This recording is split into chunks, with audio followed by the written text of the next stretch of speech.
What's up, party people? I am not kidding when I tell you the phrase separation anxiety just entered my head, but not just the phrase separation anxiety.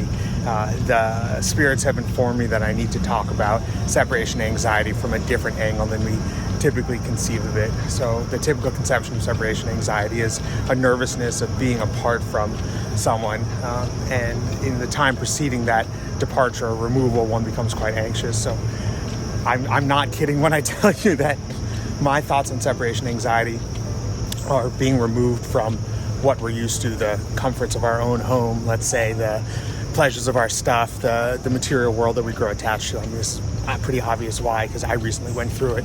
But separation anxiety is super real when it comes to things. It's also super toxic because these things don't last. I mean, nothing lasts. And to become anxious when we are concerned about being separated from these things that are even more temporary than we are is a pretty big energy drain. I'm not a big fan of it.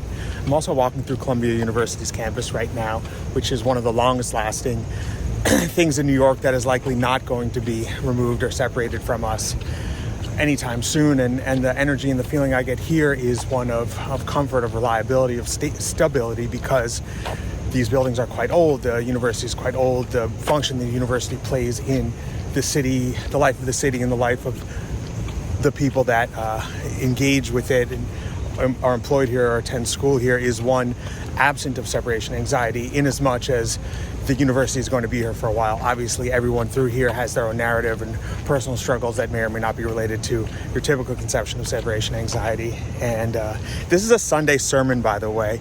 I think I am, at least for the time being, finished with the previously written, heavily edited, image-laden, non-extemporaneous musing. So this is a Sunday sermon.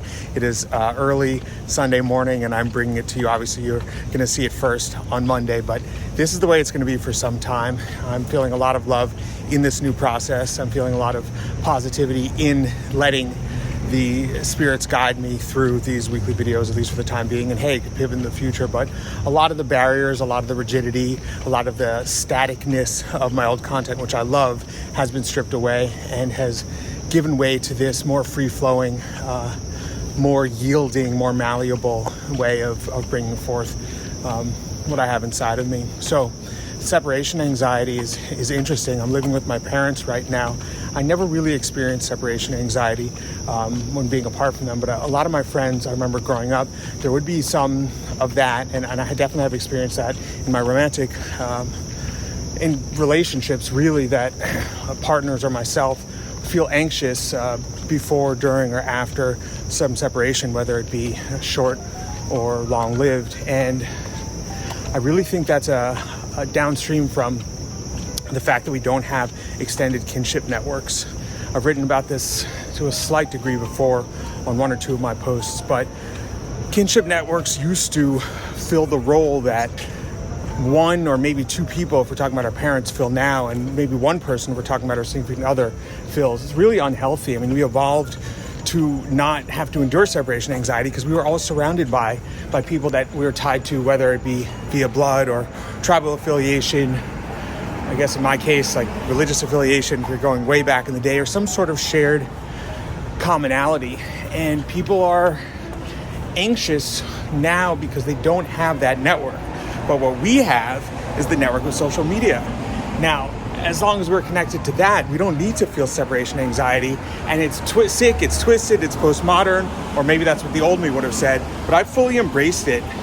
And yeah, I was never one that suffered separation anxiety too much. But while we're on the subject, social media does an incredible job of bridging that gap, because it allows us to seek like-minded people that we may or may not be related to by DNA or whatever, shared alleles, but that we could be related to by the content we put forth, the energy we put forth, the love we put forth, the connections we put forth. And I think that's really cool. So this week, I hope that you all experience a lack of separation anxiety. And if you're ever feeling anxious about being separated from someone you love, or even a part of yourself, or something that you've grown attached to, please hit me up. I got you. Much love.